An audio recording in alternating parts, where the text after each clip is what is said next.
I said, no, you're not being naive, and this is why I said that it's important when we talk about the need for evolution in the region, not revolution, the need for reform, that we know the direction of travel. So it is important that we continue to focus on even the Saudis needing to internalize this reform process, because of course you're correct. For a long time, Saudi Arabia has been funding the growth of Salafist extremism on the non-violent side across the world, in the fundamentalist sense of the word. They are definitely sincere in their desire to curb jihadist terrorism in the form of ISIS and Al-Qaeda. They will be our allies in that fight. Where they are slightly less allied with us is on the struggle to moderate and modernize the interpretations of religion for today's day and age, and that's where I think a lot more needs to be done. And you're also correct in suggesting that Saudi and Israel could well be working better together in the future for regional stability. Well, I mean, Majid, your story is really a fascinating one. I mean, you were once an extremist. You now talk openly about it. And as Pete was talking about, ideology really is the root of the problem. You think about these young kids coming up around the world, particularly in these Arab nations.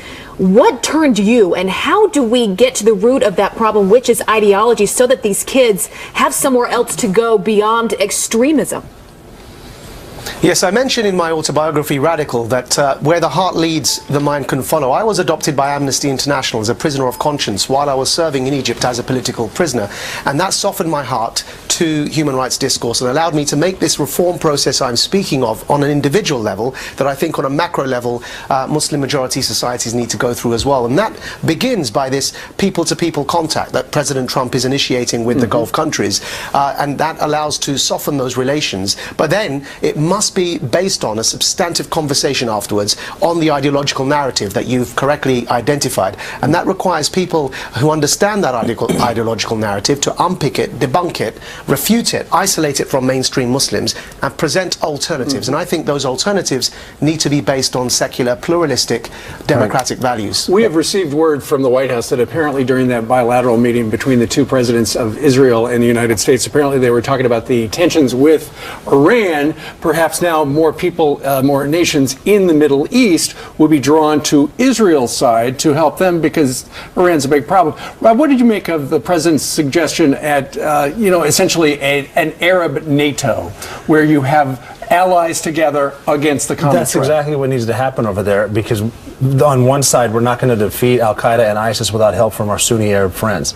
Once we get them in there, because the ideological fight. But we've never been on the same page. Yeah, but we're learning from the past. It seems like right now, and even stuff with saying, if we can get that trade route back, everyone can be rich together. Look at Dubai, all that stuff. Plus, if you have that alliance in there, the people of Iran are going to see what's happening there, and Iran strikes me as someplace like North Korea, that if there's not the people that are the problem, and if they decide they don't like living underneath these mullahs, maybe they can have it. I'm not calling for a revolution, but something to get those people out of there, because it's the fanatical clerics, it's the fanatical guys in charge. They don't have any desire other than Armageddon, and that's kind of what they want. The people, the Iranian people, not the problem. And this entire opportunity is premised on strength. And when President Trump stood at that podium, looked out at that audience, he was the leader of the strongest tribe, and they looked at him and said, "If I respect that, I will follow that." Contrast that with Barack Obama when he went to Cairo in 2009. He went to a university, always the professor, professing and lecturing to the crowd about the sins that America's committed and the problems that we have, apologizing and sort of rewriting history. President Trump stood up there and said, "God bless the United States of America. I'm the president of the United States of America, but I also recognize I'm the leader of the free world. I will come alongside you against our shared threats." When you do that, think about this, the things that President Trump was derided for saying on the campaign trail about Muslims and the Muslim ban. Turns out the keepers of the two holiest sites of Islam like this guy because they respect what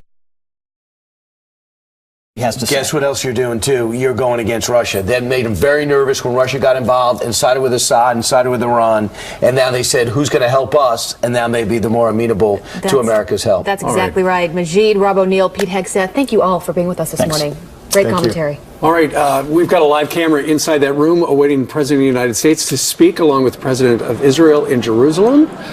It should be coming up very shortly. The White House, the schedule is sliding a little bit because there have been some delays, which suggest they're doing more talking behind the scenes. But we will bring you more right after this quick break.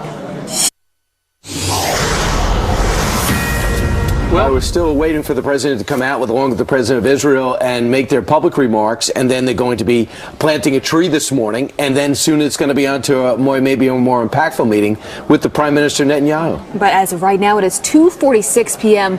in Jerusalem. We want to toss it over to Jillian for some other headlines that we're following this morning. Hey, Jillian. Good morning. Here's what's happening today. Congressman Jason Chaffetz says he will talk with fired FBI Director James Comey.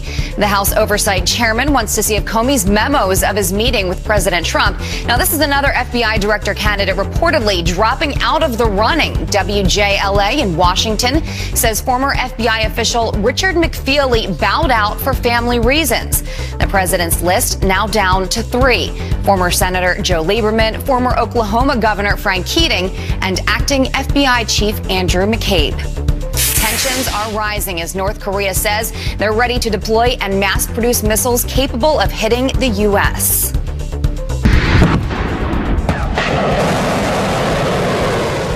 This coming after the rogue nation says they've successfully tested another ballistic rocket. The U.S. now calling the launches disappointing and disturbing. The UN Security Council will meet to discuss the situation tomorrow. So a quick update for you guys on the headlines. I'll send it back to you. Thank you, Jillian. Thank you. Fox News alert. We are now about 2 hours into President Trump's 36-hour visit to Israel. John Huddy is in Jerusalem. John, tell us a little bit about that room we're looking at right there, where we understand the two presidents will be speaking shortly, and what the president of the United States is going to be doing the rest of the day. Yeah, absolutely. Well, that's the Israeli president, RIVLIN's residence, and they're in a closed-door meeting right now. Once they get out, they'll be giving some brief remarks, and then at this point, the schedule is, and they're behind schedule, but the president is expected, President Trump, to go to the Old City to visit the Church of the Holy Sepulchre and then the Western Wall. That will really be fascinating, Steve, Abby, and Brian, because the visit to the Western Wall was already a contentious issue even before the president stepped foot here in Israel, as he did a little bit earlier when he landed at Ben Gurion Airport. After that, then the president visiting the Old City, then he'll go to the King David Hotel here in downtown Jerusalem, very close to our studio, in fact, about a 15-minute walk. He'll have some downtime, and then later this evening, he'll be meeting with Israeli Prime Minister Benjamin Netanyahu. They'll have dinner together along with the First Lady and the Prime Minister's wife, Sarah. And then tomorrow, he'll be meeting with Palestinian Authority President Mahmoud Abbas in Bethlehem, and followed by a trip to the Yad Vashem Holocaust Memorial here in Jerusalem to lay a wreath. So a very busy schedule. We've been talking all morning, kind of the bullet points about what is likely to be discussed. First and foremost, the quote-unquote ultimate deal, resuming peace talks between the Palestinians and Israelis. I think two other issues that will come up: the settlement issue here in Israel, Israel's continued construction of settlements in the West Bank, and then also moving the U.S. Embassy from Tel Aviv to here in Jerusalem, a very contentious and divisive issue even before President Trump took office, and the White House has kind of scaled back its support of moving the embassy here, and also encouraging kind of Israel stepping back on the continued construction of those settlements. And just to give you a little color, you guys, King David Hotel is, as I said, in downtown Jerusalem. It's very close to the Jaffa Gate entrance to the Old City. When you go through Jaffa Gate, if you've never been here, you see the David Citadel, Tower of David, and then you go through the Muslim and Jewish quarters to get to those two sites. So that will be really fascinating to see when the president goes there and what comes out of it. Back to you. John Huddy live for us in Jerusalem. Thank you so much for that. So it's kind of interesting. Before, evidently, that bilateral meeting with the president, President Rivlin, and the president of the United States had some side talk, which is very, very revealing.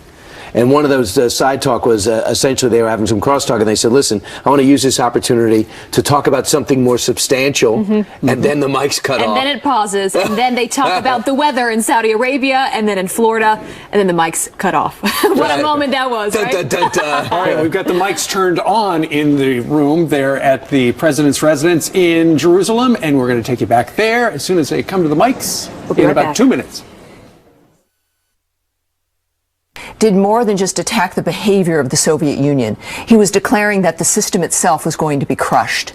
And that was completely different the first time that happened. So it moved us from a dynamic of, in a way, placating and adjusting and managing to direct action to defeat. And that's also what's happened here with President Trump. A couple years ago in 2015, Barack Obama eliminated... Tammy, I want to interrupt you real quick. All right. Fox News Alert. We've been waiting for this moment. President Trump there with the president of Israel walking to the podiums, just leaving those bilateral meetings. We're going to take probably than both of you give. Let's take a listen in. Please be seated.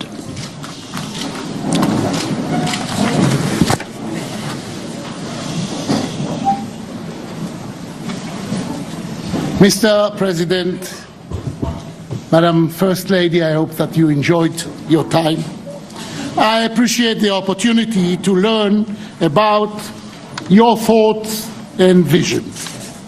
I believe that the unbreakable bond between us, along with your determination, will open up new possibilities for the State of Israel and the entire region. Mr. President, we are happy to see that America is back in the area. America is back again. You marked the defeating of ISIS as one of your top missions. This is most important objective. Israel will do everything in its power in order to assist you in this mission. Israel appreciates America's leadership under your administration in the action you took in Syria. There are red lines, as it happened in Syria, that must never be crossed. There is a price that must be paid by those who violate the most basic values that makes us human. Further action must be considered in face of the horrors that is still taking place on the other side of our border. Mr. President, the Jewish people returned to the historic homeland after 2,000 years of exile. We created a miracle, a technological miracle, an economical miracle, a human miracle. And even during our most difficult times, we never gave up on our dream of living here in peace with our neighbors. We reached a peace agreement with our neighbors in Jordan and with our neighbors in Egypt. But we have not yet achieved our mission of living in peace with our neighbors, the Palestinians, and with the rest of the Arab world. Our destiny, Palestinians and Jews, is to live together in this land, Mr. President. We must build trust and cooperation between us. But in order to achieve this, we need new ideas, new energy that will help us move forward together. We can have here an oasis, an international center of tourism, a startup land, Silicon Valley, from the Jordan to the Mediterranean. But we must be sure that we don't go to sleep with a dream and wake up with a nightmare, with Iran, ISIS and Hamas in our borders. In order to dream, we need to be sure that Iran is out of our borders, out of Syria, out of Lebanon. I welcome you and I welcome your willingness to help us move forward. We want to move forward. Mr. President, we want to move forward, and we must do it together with America. Thank you. Thank you. Thank you very much. And shalom. I'm honored to be in the great state of Israel, the homeland of the Jewish people, I am awed by the beauty and majesty of this sacred and very holy land. President Rivlin, Mrs. Rivlin, thank you so much. Thank you. Thank you for opening your wonderful home and welcoming Melania and myself to your amazing country. And that's what it is. It is an amazing country. What you've done is perhaps has virtually never been done before. On my first trip overseas, I've come to this ancient land to reaffirm the enduring friendship between the United States and the State of Israel. And it will always be enduring. And that's number one to me. We are not only longtime friends, we are great allies and partners. We stand together always. This moment in history calls for us to strengthen our cooperation as both Israel and America face common threats from ISIS and other terrorist groups to countries like Iran that sponsor terrorism and fund and foment terrible violence, not only here, but all over the world. Together we can work to end the scourge of violence that has taken so many lives here in Israel and around the world. Most importantly, the United States and Israel can declare with one voice that Iran must never be allowed to possess a nuclear weapon, never, ever, and must cease its deadly funding, training, and equipping of terrorists and militias. And it must cease immediately.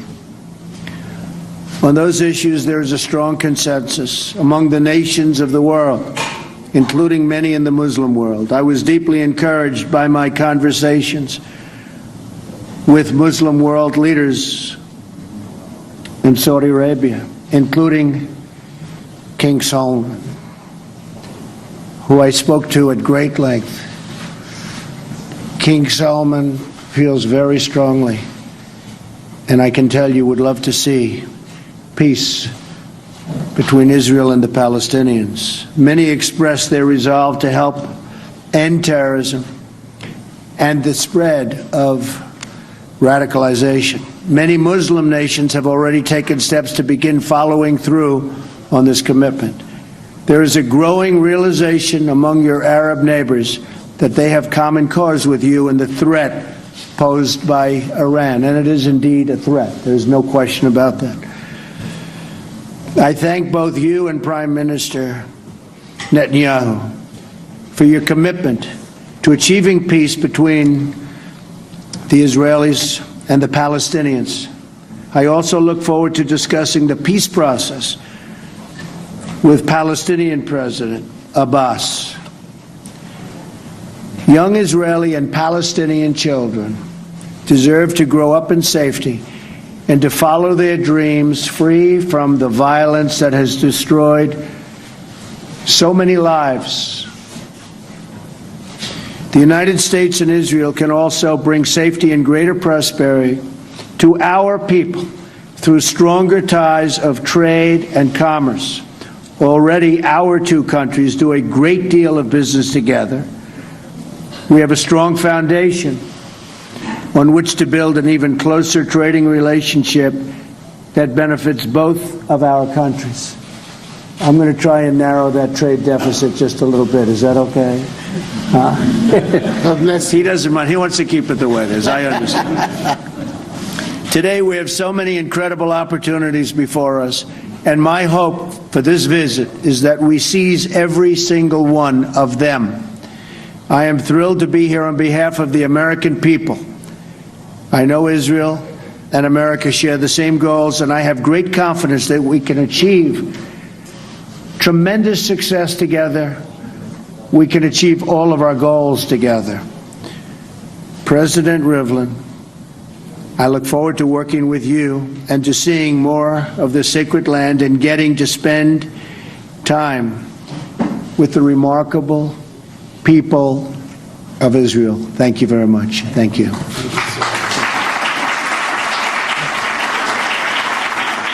you've been looking live at the President of the United States and the President of Israel, President Rivlin, in a joint appearance.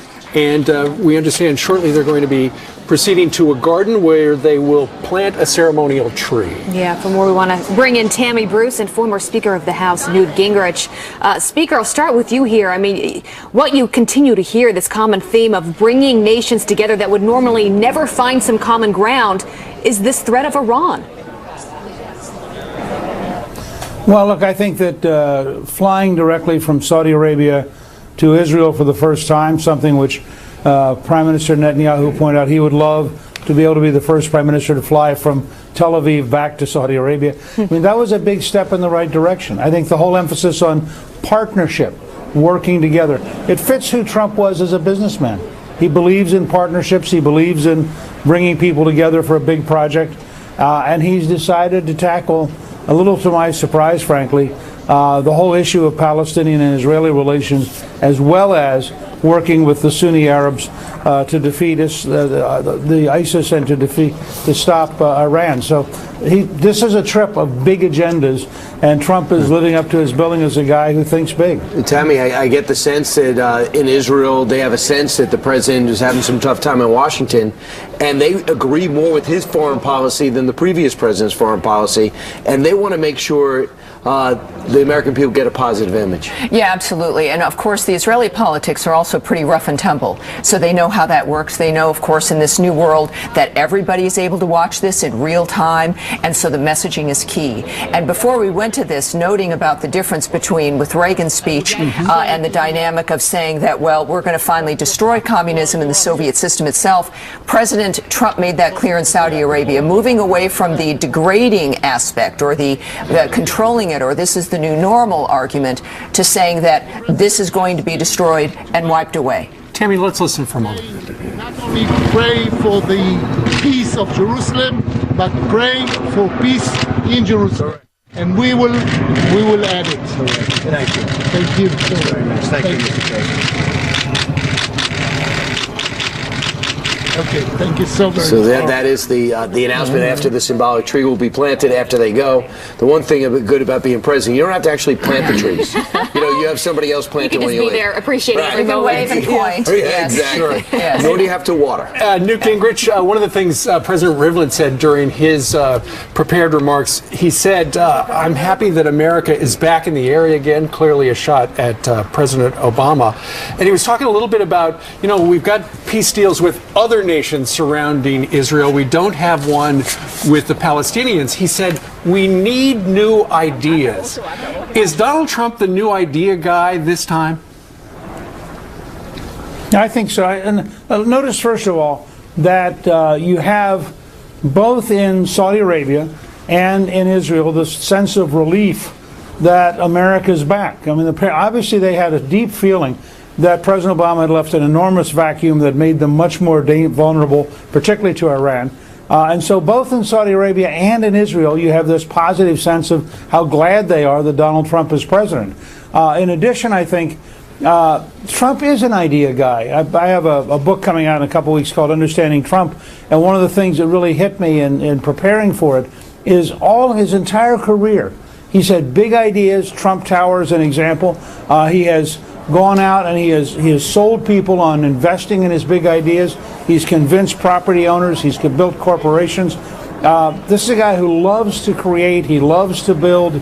He loves to achieve. I think, to be fair, Jared Kushner has done a great job of helping him in this particular project. Kushner has taken personally as somebody who's a very faithful Jew, very much committed to Israel, but committed to peace as the best future for Israel. And he has worked very hard in this. So I do think you'll see a bunch of new ideas during the course of today. If I could add one thing, that strength in this regard matters as well. You can have all the ideas in the world, but if nobody's going to take you seriously, or if you seem to stand back, Donald Trump's already indicated that military power is something he's willing to use. This was something that Reagan also did, and that adds an insistence and I think an important push for people you're negotiating with to cooperate. And that seems to be so well respected. You talk about that power in that region and that confidence, and going to Saudi Arabia, that is something that they very much respect. How does he carry carry this momentum, Speaker, back home to the United States? Because as we've been talking about, these issues that he is dealing with over there are so serious. We should also point out what we're looking at right now. The President of the United States is, pardon me, Mr. Speaker, the President's getting into his limousine. He's going to take about a 10-minute motorcade drive over to the Old City at the Jaffa Gate. And there, the President will be joined by the First Lady, and they will meet with local leaders for a couple of minutes. And we understand portions of that will be televised, perhaps on a tape basis. So stand by for that. So, Speaker, how does he do that? Because, no, that's really important. But he seems to be so well respected, both in Saudi Arabia now and Israel. And as we've been talking about, these issues are so important. But the narrative at home has not been good for him. Look, I mean, first of all, I think you've got to get through the rest of the trip, see how it plays out. But if it continues the way the first couple of days have, I think the President's going to come home with a better understanding of what he should do. You'll notice he's not talking to the news media. He's not tweeting randomly. He's not doing the things that allow his enemies to get at him. When you learn that CNN, for example, in a Harvard study was 93% negative, 7% positive, why would you ever talk to him?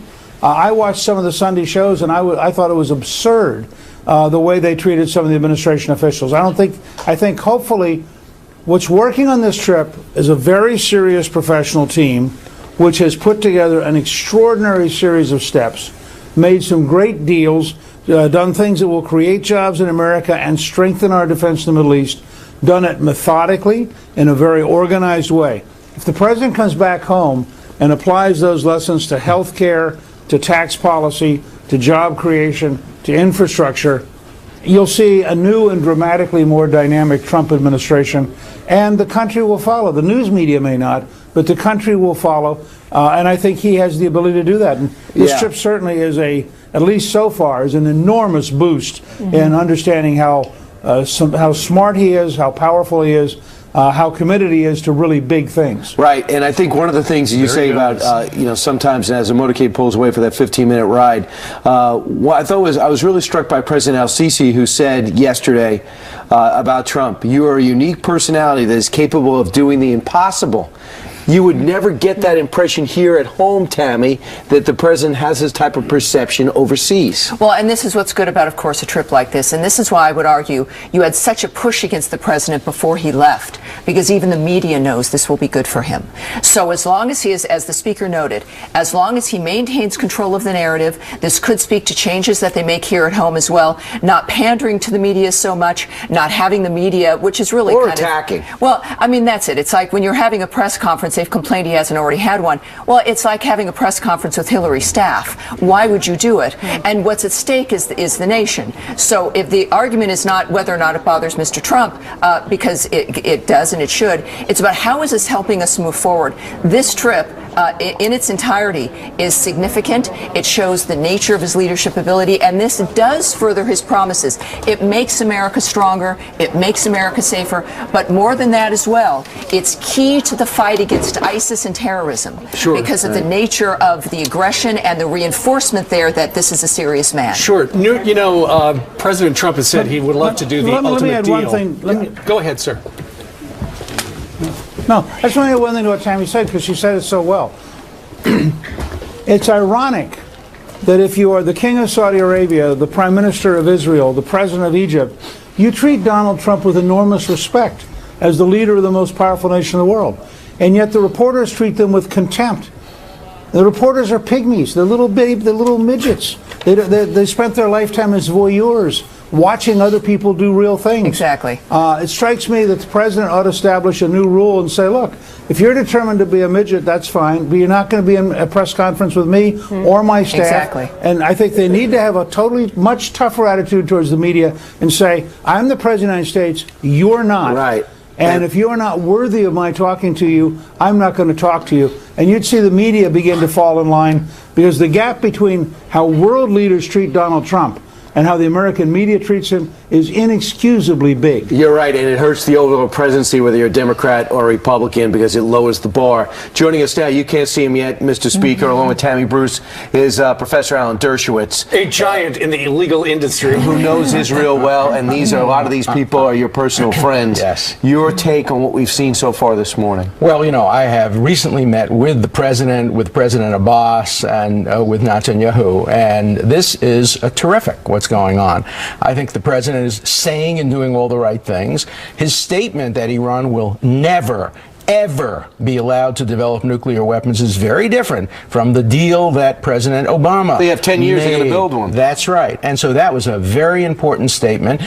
His going to the Western Wall is very important. Look, Obama allowed the United States not to veto the stupidest UN resolution ever, which suggests that the Western Wall isn't part of Israel. Remember that it was supposed to be international. Jordan captured it illegally. Israel 50 years ago liberated it and allowed everybody to go to the Western Wall, and that's not legal. Sure. So I'm so glad that President Trump is going to the Western Wall. Well, as you know, he is the ultimate deals guy, President Trump. He is hoping on this trip in Israel that they can make some sort of improvement, some sort of compromise on what we're hearing is this ultimate deal. You understand these issues so well. Right. How far do you think they can get on something? There's something on the table which I hope both sides approve of. The Saudis have said that if Israel will just stop building settlements deep into the West Bank and will do a little bit more humanitarian work on Gaza, they will allow planes to fly over Saudi Arabia and the Emirates. They will allow telephone lines to be established and allow business people to come and do deals.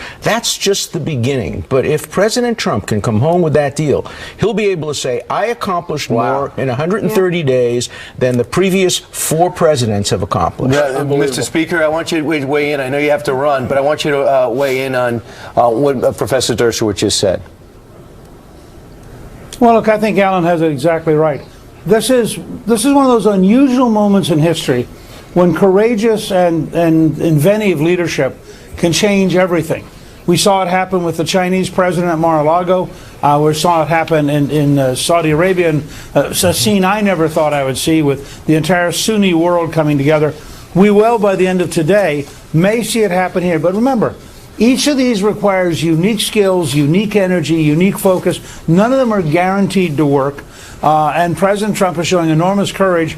The last 2 presidents, their first trip overseas, one was to Mexico, one was to Canada.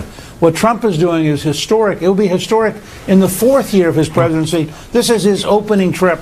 And if he keeps pulling rabbits out of the hat at the rate he has so far, he's going to come home as a much bigger figure and a much more historic figure. That's a good way to put it. If I could just add to Thank you very much, Mr. Speaker. Sorry, sir. One of the, I think, strengths of Donald Trump, which is considered why he's attacked here at home, is that he's his own man. And when you're able to trust in the vision of an individual that they're going to be able to apply it because they're really not going to let others push them out of the way, I think the Israelis perhaps can take him a little bit more seriously and trust in the nature of what the outcome will be because of the force of his personality, which is exactly what he's attacked for here at home. It will make the difference worldwide. But there is one thing the president has to understand. There's an enormous difference between Israel and all the other countries in the region. Israel's a democracy, which means he can't tell the prime minister what to do. The prime minister can't just say, yep, I'm going to do it, the way the king of Saudi Arabia or even the Palestinian Authority. He has to persuade the Israeli people. He has to talk to them.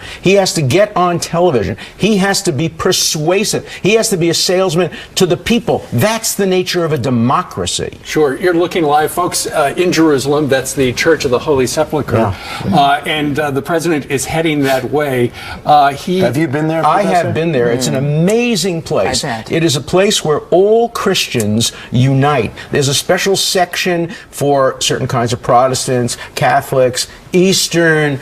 All the Christians come together. They have their different melodies. You have different aspects of it, but you see all of Christianity uniting. It's a great symbol. And so, tell us where this relates to it relates to the Western Wall. Well, it's all in the old city, and you walk on the Via Dolorosa. That is the road that Jesus took, which is amazing. It has the best hummus restaurant anywhere in the world.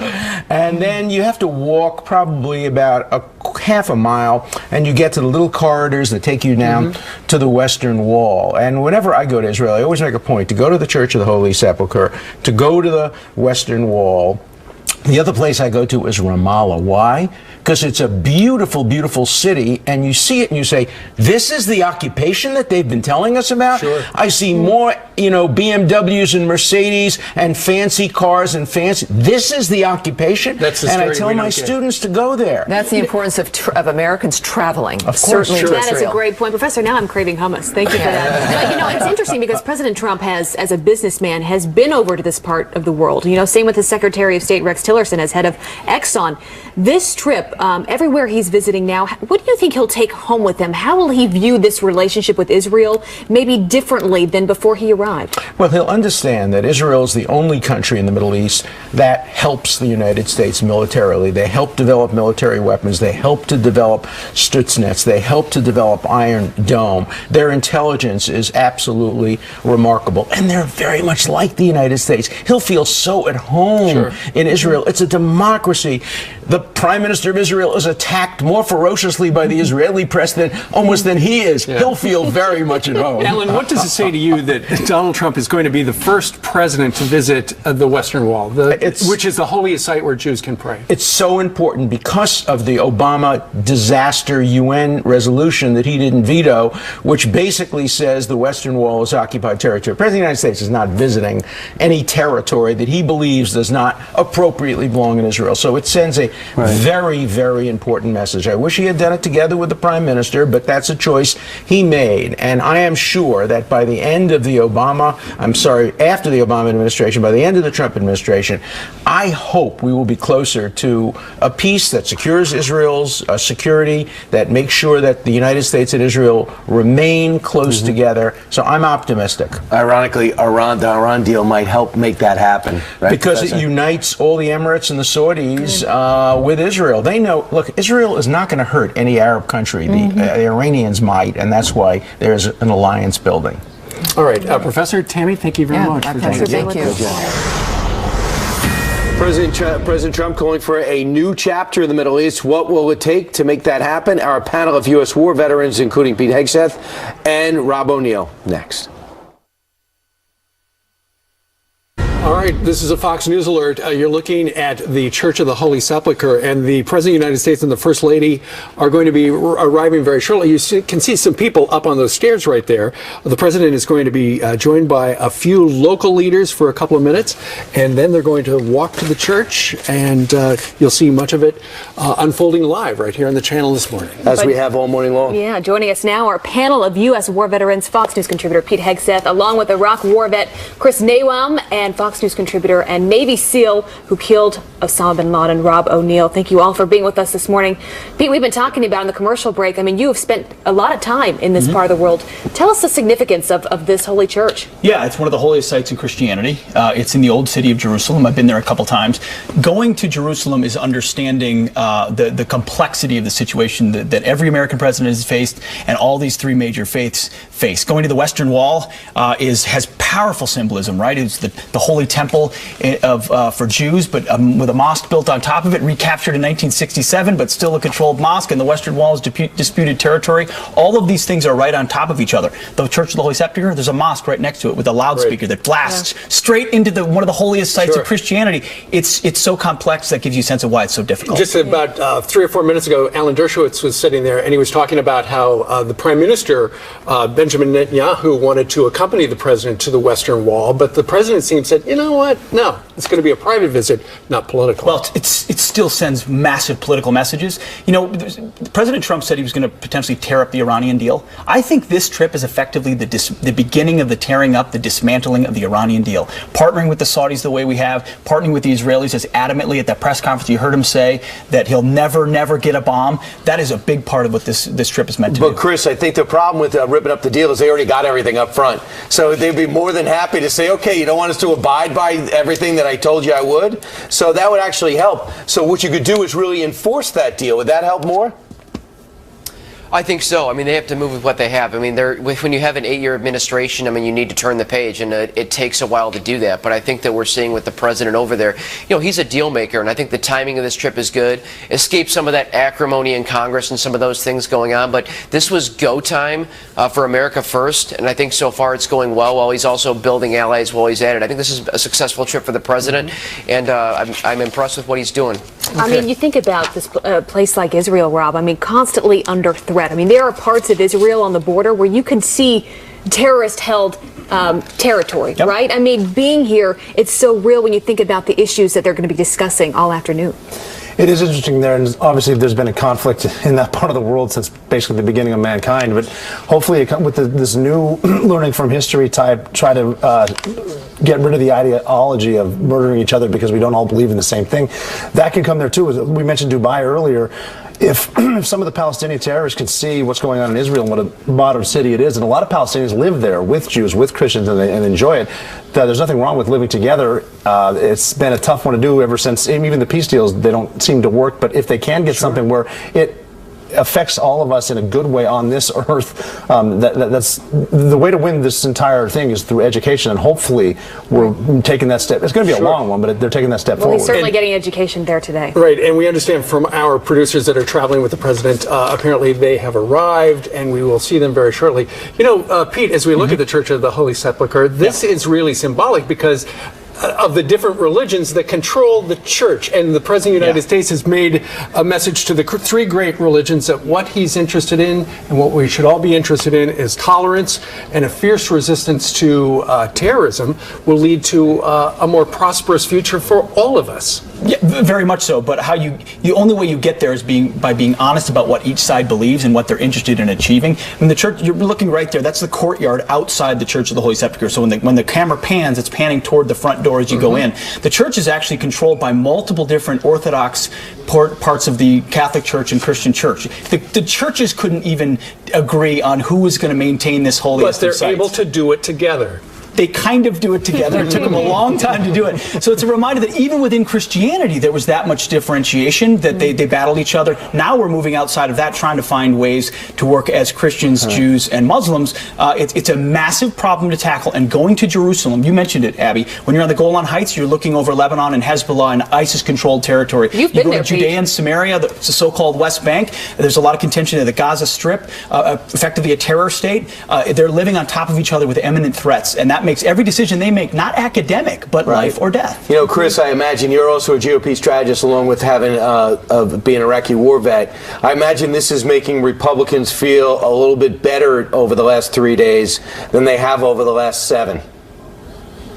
The president is really a strong leader. I mean, I think that the Republican Party needed the energy with this election and everything he's doing, and being over there on the world stage, it's really his first opportunity to really, he was a successful with the election, but he's really being stately, and I think that he's over there setting the expectation and making clear killing for religion is unnecessary, and some of the messaging on this trip has been very strong, and he's a strong leader, and I think this is a good moment for his presidency, and we're going to go on from here. Rob, what does this do? We haven't talked nearly as much as we should about this. What does this do for our military? You think about everyone watching this trip play out, but the most important members of our community fighting for our freedoms every day.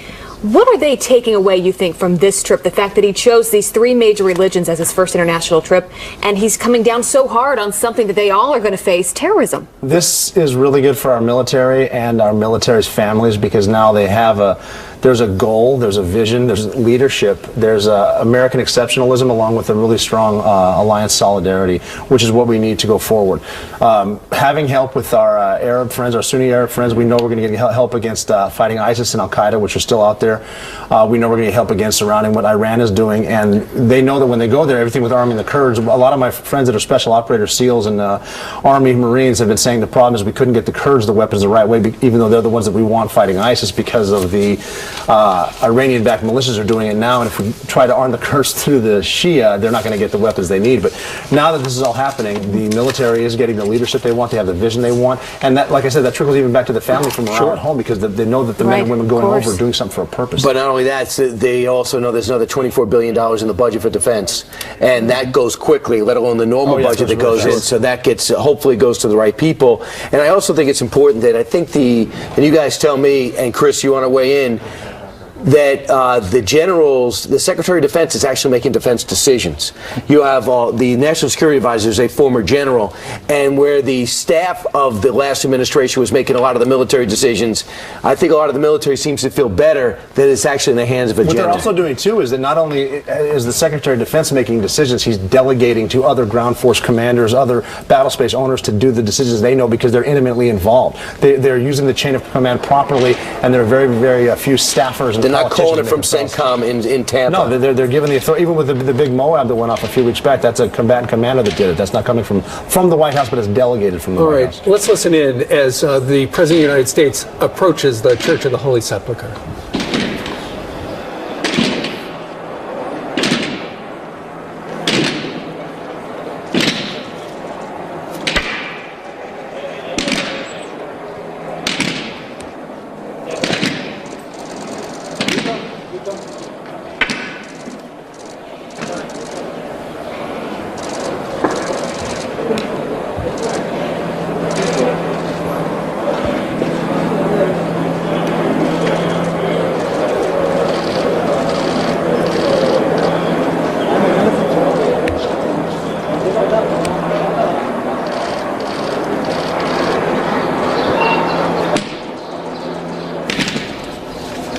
So this is another ceremonial portion where I think the president is getting briefed on what's about to happen as they make their way down in the Christian region of this church. Yeah, let's bring back in Rob O'Neill, Pete Hegseth, and of course Professor Alan Dershowitz. Professor, talk to us about the significance for the Israelis and the Christian community as they visit this church in this moment. Well, it's very significant because when Jordan controlled the old city of Jerusalem, people couldn't go and pray freely. Jews couldn't pray at the Western Wall. Jews couldn't go and visit the Church of the Sepulchre or walk on the Via Dolorosa. Now, of course, with Jerusalem in the hands of Israel, it's an open city. Anybody can go there and anybody can pray. And it creates such harmony between Jews, Catholics, Protestants, Muslims. And I think the president visiting the Church of the Sepulchre freely and openly and then visiting the Western Wall sends a very, very important symbol of why Jerusalem must remain under the control and sovereignty of Israel. It's the only way to guarantee religious freedom for all. Professor, explain to us, while we look at this, and this is clearly part of his Israeli visit, the Palestinians also claim the Old City, which is where this is, with its Jewish, Muslim, and Christian sacred sites, as part of their future capital of a Palestinian state. So how's that working out? Well, it's doable. Look, we live in New York City here. We have boroughs. We have Brooklyn, where I grew up, and Queens and Manhattan. You can have a situation where Jerusalem has a Jewish capital in West Jerusalem and in the Old City, and then in East Jerusalem, it can have a Palestinian capital if the Palestinians would finally make peace and give up some of their absurd demands about some right of return and accept the peace offer that was made by President Clinton back in 2001, by Olmert in 2008, Prime Minister Netanyahu has said both sides have to make painful compromises. If that were to be done, I think Jerusalem could easily be resolved. It must remain a united city, open to everybody, but it can have a capital in East Jerusalem for the Palestinians and a capital in West Jerusalem. And I hope that very soon the United States Embassy will move to West Jerusalem, and perhaps some kind of an embassy or a symbolic building can be built in East Jerusalem that represents the American presence in the area that is Palestinian and will become Palestinian if there's a two-state solution. You know, it's just reminded me, too, is that seeing Ivanka and Jared Kushner. I was just thinking that she converted. She converted to Judaism. So this is very special for her.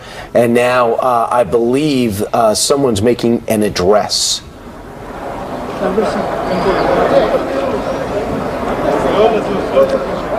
Either that or that's an audio-less picture. As they take a photo up, but as you mentioned, Ivanka Trump and his son-in-law, being Jared Kushner, as you can see right by his side throughout this trip, is Jewish and has clearly been. Let's listen. Let's listen.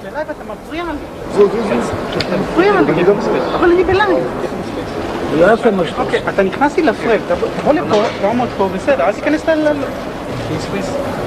Can't tell if that's just some of the people near the photographers or part of the official event. Pete, they're posing in front of the Church of the Holy Sepulchre door. I don't believe there are live pictures inside. What are they going to go in and take a look at? They would go in and they would see the traditional, what is a representation of historically believed to potentially be the site of the crucifixion, as well as the burial site of Jesus. So a lot of dispute about exactly where things happened, but this is where it has historically been. I believe it was just excavated recently, right? For the first time. There have been multiple renovations. You know, through the Crusades, through the decades and the centuries, a lot of different people have occupied it, controlled it. So you've got a lot of different layers within that. This is also personal to him, as we've been talking about. Professor, when you have a son-in-law who is Jewish, he's clearly learned so much more about the Jewish religion. I mean, this is something that he's very close to. How much has that impacted him and being here in Israel in this moment? Well, I think he's learned a lot about the Jewish religion, living in New York, having a Jewish son-in-law, a Jewish daughter. The interesting thing about the Church of the Sepulchre, too, is there's a Palestinian presence there. The key to the church has been in a Palestinian family for many years, because all the Christian sects, they didn't trust each other originally, and they gave the key to a Palestinian family that has held that key now for several hundred years. So here the church again represents the greatest symbol of all religions coming together, and I think the president wanted to make that point, that religions can live together as long as they reject terrorism and violence. Sure. Professor, you know, the President of the United States, Donald Trump, during this 36-hour visit to Israel, he suggested that he would love to make the ultimate deal. But ultimately, the expectations are very low for any sort of a breakthrough, right? No, I think their expectations are low for a general deal that will solve all the problems quickly. I think what we may see, and the president might be very good at this, is a step-by-step approach. Let's first open up the Saudis and the Emirates to Israeli business and telephones and airlines. Let's have the Israelis take certain steps that would satisfy the Saudis. Then let's take a next step and a next step. And I think the goal is perhaps in a few years to bring about a peace, and as part of that, the American embassy will move to Jerusalem, and then all the other embassies around the world will move to Jerusalem as well. So I think a step-by-step progress toward peace is welcome, but I have to emphasize again, Israel's a democracy. You can't tell it to do anything. You have to persuade the people to agree. There's even a law now in Israel that says Israel can't give back the territories in the West Bank without there being a referendum. So the president has to speak to the Israeli people. Is the Prime Minister in a strong political position right now? I would say he is in a position in which he is strong if he makes a security-based peace, but he has his right wing pressing him very hard on the settlements, and I think it's not as easy. If Prime Minister Netanyahu could just make peace without having to get the approval of anybody else, the way the dictatorships in the area could do that, I think he would do it very quickly. I think the fact that Israel is a complex democracy with a strong right wing, with a left wing, with centrists, with a vibrant free press, which is very critical, makes it somewhat difficult. And Prime Minister Netanyahu, like Donald Trump, has his own issues. He's under investigation for trivial things, I think, taking cigars and champagne, but nonetheless there's an investigation. And in both cases, we're trying to see the criminalization of policy differences. It's wrong when it happens in Israel. It's wrong when it happens in the United States. It was wrong when it happened with Hillary Clinton. So as a civil libertarian, I'm always against trying to make crimes out of disagreements. Let's look at the statute books, and if there's no crime, there shouldn't be criminal investigations. But as you said, Professor, if he can get even just a small part of some deal done, that could be a huge Step moment. one. It could be a Step great big first step, one, Pete. Then what is that first step? He's optimistic. I'm more You're not so skeptical. much. I'm more skeptical. We spent time on the ground. It feels like the two-state solution is a thing of the past, and that this, in some sort of a more stable status quo with security arrangements, is more likely. Yeah, but this idea that he said two states in the past? Who has? Trump basically sidelined the two states. Exactly. It is effectively sidelined. And this idea that there's going to be an East and West Jerusalem controlled by East, I also think is made more and more difficult by the realities on the ground. These holy sites represent both an example of what could be, but also the depth of the theological differences that underpin why this is so problematic to do. Many have holy and divine claims to these sites that they believe are theirs and will be theirs in perpetuity. So a claim to one Jerusalem as a united capital is a claim that both sides make. Take Judea and Samaria, the so-called West Bank. Israel never wants to give that up. The Palestinians say they want it. And there's no history that the Palestinians, Hamas and others, are prepared to control a peaceful state. They've only descended into terrorism when they've controlled them. But Professor Dershowitz, you say rather than a grand deal, just boom, we got it, it's going to be incremental. It's going to be baby steps. And that way, they'll find a way forward for peace between the two nations. And I also think that when the Palestinians get better economic situation and have a greater stake in peace. Remember, the wall in Berlin wasn't brought down by President Reagan. It was brought down by the East Berliners who wanted to be like West Berlin. And I think when the Gaza people want to be like West Bank and they see the West Bank thriving, if the West Bank can thrive and everything turned into what Ramallah looks like today, I think the elements for peace will be on the ground. And I think Donald Trump understands that as a businessman, that giving economic security and stability to the Palestinians will make them more willing to make peace and try to live a good life instead of becoming and encouraging and incentivizing suicide bombers. Remember, the Palestinians still pay suicide bombers extra money to blow up Israeli children, and that has to stop. Saddam Hussein was doing that. We stopped that, but not this. Listen, guys, let's stick around. Let's take a short time out and come back as the president reemerges eventually from the church. Fox News alert. Just about 8 minutes ago, the President of the United States and the First Lady walking down the stairs into the Church of the Holy Sepulchre. We anticipate they will be inside where there are no live pictures for about 15 minutes. That means they'll be out in just about 5 minutes. Joining us right now, once again here on the couch, Alan Dershowitz, famous law professor. You've actually are a great person to have on the couch right now, Professor, because later today the President and First Lady are going to be having dinner with the Prime Minister, Benjamin Netanyahu, who you have known for a very long time. Tell us what they can expect. Well, I've had dinner with Sarah and Bibi Netanyahu probably a dozen times in their house. It's not the White House. It's a little bit shabby and run down. Really? The roof leaks. You know, there's always been complaints he spends too much money. It's not the White House, believe me. But it's a very homey place. I've had dinner there with other prime ministers. There's a nice outdoor area on a nice day, and they sit outside at a small table. And the dinner is very modest. It's not pompous, and I think it's a good opportunity for real discussion. It's just the four of them will be there. The serving people come in and just leave the things and go. There'll be a real opportunity for conversation. You know, Professor, this is a different camera angle. Also an exterior of the Church of the Holy Sepulchre. Can you orient yourself? Do you know what we're looking at right here?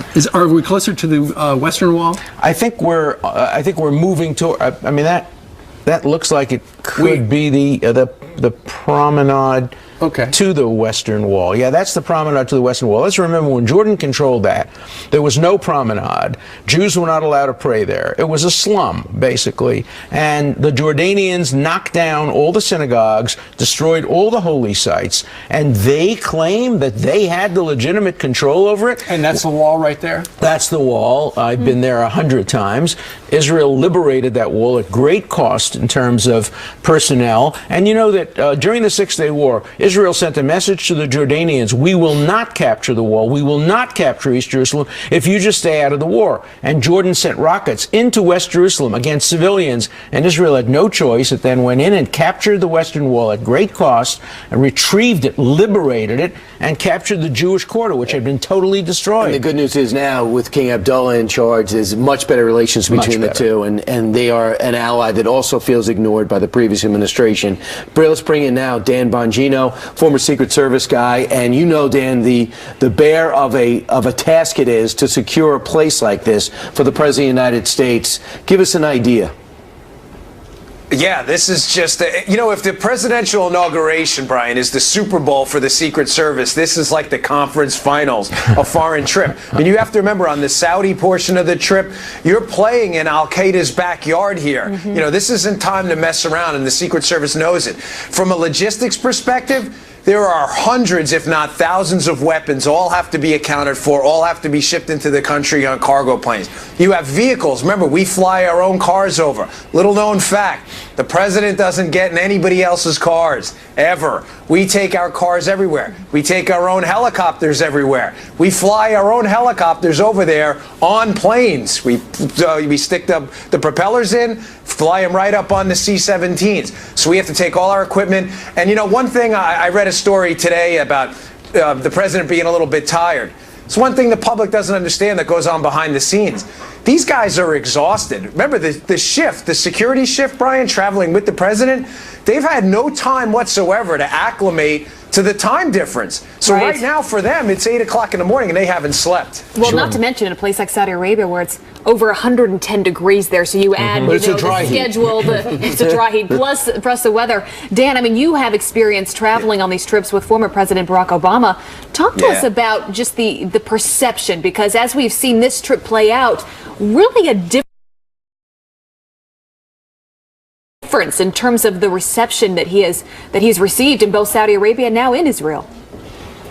Yeah, there's absolutely nothing like a press spray of a foreign country signing big weapons deals, military arrangements, making speeches like he made yesterday, President Trump, which was a very good speech. He didn't go off script. There's nothing like, I hate the overused DC term, the gravitas. It really makes me sick to say it, but it's true. It lends some seriousness to the presidency. All right, Dan, stick with us. We're going to take a quick break and be right back. With the professor as well. Don't go anywhere. Well, the historic journey of the President of the United States in Jerusalem continues, and now we're in the holy, we're still in the Holy Church of the Sepulchre. Actually is closer to the Western Wall, and screen right is the Western Wall. They've had some technicians walk over where they believe the president is going to be walking over to the wall where he will then insert a message. They've just been trying to get their focus. Alan Dershowitz, who has been over there many, many times, joins us live here on the couch. Explain for us, if you would, Professor, how do people write the message right there? Do they bring it with them? We see apparently in the foreground there is a siddur, a prayer book on a plexiglass stand. Do they write it there? What's the standard operating procedure, if there is one? Well, people just bring a little piece of paper and they write their little messages to God. Usually it's a message of peace or for good health. Then they insert it into the wall. Nobody is supposed to ever read that. It's remarkable. I have been to the Western Wall 100 times. I've never seen it empty. At 3 o'clock in the morning, it's packed. 5 o'clock in the morning. You've never been there with the president, apparently. I've never been there with the president. And they emptied it completely. Actually, that's a great segue into former Secret Service agent Dan Bongino, who's still with us, who, Professor, has done so many of these trips with the president. Walk us through this. I mean, it does look very empty there in a public place that is oftentimes, really every time you look at it, packed with people. Yeah, the general rule with the Secret Service is clear first, so you have to clear the entire area out of people. Then you sweep it using explosives teams, EOD, explosive disposal, and then post it with agents, and in this case, it's probably Shin Bet, which is the Israeli Secret Service, and they make sure anybody who comes back into that swept area doesn't have any weapons or explosives if they're not permitted. You also have to clear the upper part because the Temple Mount overlooks the Western Wall, and sometimes you get terrorists throwing rocks down from the upper part. So that has to be also cleared and protected. Some hostility there with the holiness, and we understand too, it's separated, even the press pool. Men go pray by themselves, they move out, the women come in, and even the press is separated into men and women. Even on the wall, as you were saying, Professor. It's an Orthodox synagogue under the control of the rabbi of the wall, and as an Orthodox synagogue, men and women pray separately. There's a separate area for women to pray, a separate area for men. Then there's a third part of the wall and we'll that find men out and women can pray together. Gotcha. Back in a moment. Well, we do expect the President of the United States to visit the Western Wall within the next 10 or 15 minutes. You'll see it live right here on Fox News Channel. Historic time. We're honored that you spent the morning with us, but please don't go anywhere. Have a great day, everyone. Thank you, Abby. Thanks for having me.